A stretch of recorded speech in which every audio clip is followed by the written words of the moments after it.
This is a story of an ancient religion, a faraway land, and a growing boy. The boy is Asanga Sakya. We first met him in Nepal back in 2009. Asanga was just 10 years old then, but he'd made headlines years earlier when he left his family in Seattle to study Buddhism all the way in Kathmandu. He was just 5 years old then. Now, at age 13, he's making headlines again as he returns home to Seattle for the first time ever. It feels wonderful to have the three children together and having Asanga Rinpoche back after 7 years away. It's wonderful. It's absolutely amazing. But before we learn more about this homecoming, an explanation of how this story began. In 2003, Asanga's parents, Ani and Chimi, took their toddler on a trip to South Asia, where he expressed keen interest in all things Buddhist. He was amazing. When we did the recitation of the prayers, he knew where we were from that prayer, and he would act in such a manner. This is something you would expect of an adult. And he was not only just doing prayers, but making offerings. In 2005, the family decided to send Asanga to Nepal. There he would get private tutoring to become a lama, a spiritual leader. During our interview in 2009, Chimi recalls the heartbreak of saying goodbye. I cried and cried and cried, and strangely he didn't shed one tear. I'm sure inside he was feeling very sad, but I made a huge scene crying, but he didn't shed one tear. He just knew that he was doing the right thing. He was so more mature and wiser than I was. Asanga Rinpoche, as he's called now, which is a title of respect, is an important link in his family lineage. The Sakya tradition of Tibetan Buddhism dates back to the 10th century. The family, like so many others, fled Tibet when the Chinese invaded in 1959. The religion and culture of these people have suffered greatly ever since. As a learned Lama, Asanga Rinpoche will help continue Tibetan teachings and traditions that started so long ago. While in Nepal in 2009, we met a doting team of caregivers and teachers that provide for Asanga's every need. We also witnessed his hard work, getting up at 5 a.m. and going strong until 9 p.m. every day. This is my Yabla, and this is my Mamana, and this is me. And Though far away, Asanga's family stayed close to his heart, as did his hometown. This is from Seattle, and if you shake it, snow comes. Do you know what that big tall building is called? That's the Space Needle.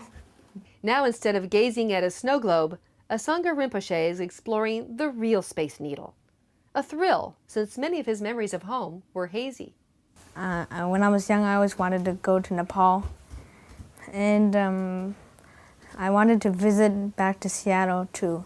When I was in Nepal, I thought of coming back here.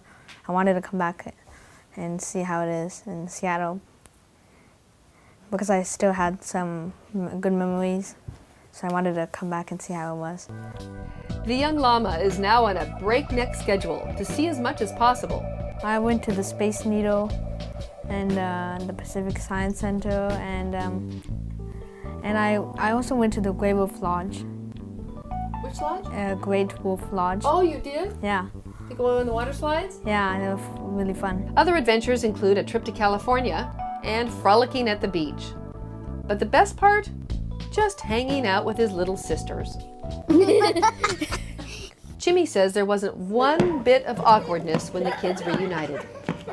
No, never, because if we left him there for 7 years and saw him without seeing in between, saw him for the first time after 7 years, it could be possible that there might be some awkwardness. But we see him every year, and thanks to social media, we Skype with him every week. So it's like he's always with us, although he's not physically present. It was just like old times. It was just like, it was fine. It's fine now too. Yeah. Are you trying to kill yourself? We tease him and and play with him and joke with him and like same thing other sisters would do. Yes. And while here, Asanga Rinpoche, like any other teenage boy, is indulging food cravings. I haven't had a hot dog for a long time, and burgers, and I did have a lot of pizzas during my visit here. Every day is whatever he likes. So he wants pizza, he gets pizza. He wants pasta, he gets pasta. He wants Tibetan food, he gets Tibetan food. But it's not all fun and games while here at home. Asanga Rinpoche continues daily study of Buddhist texts. And he led a complicated ritual at the Sakya Monastery in Greenwood. I'm very happy to be here today, ever since I left this beautiful city in 2005, at the age of 5. I have been dreaming of returning to our Sakya Monastery. It has now become possible only due to our collective karma. Yeah, it's my first teaching in this country, and to give a like initiation teaching to a public. And did he feel nervous, even just a little bit? No, actually not. I was kind of comfortable up there. I mean, finally, you saw the essence and the purpose of what he did abroad, and he did it so smoothly, so confidently, so relaxed. I was amazed how well he did. He looked very comfortable and poised up there, and it was amazing. Yes, very proud, very honored. I received it as well. I was a recipient just like everybody else. I thought it was really good, and I thought he did a good job. And he did a very good job. Oh, that was just amazing. I don't even have words to describe what I felt as a mother. And I'm a student of his now. This arrangement may be hard for some people to understand, but this is a family devoted to a cause larger than the individuals within it.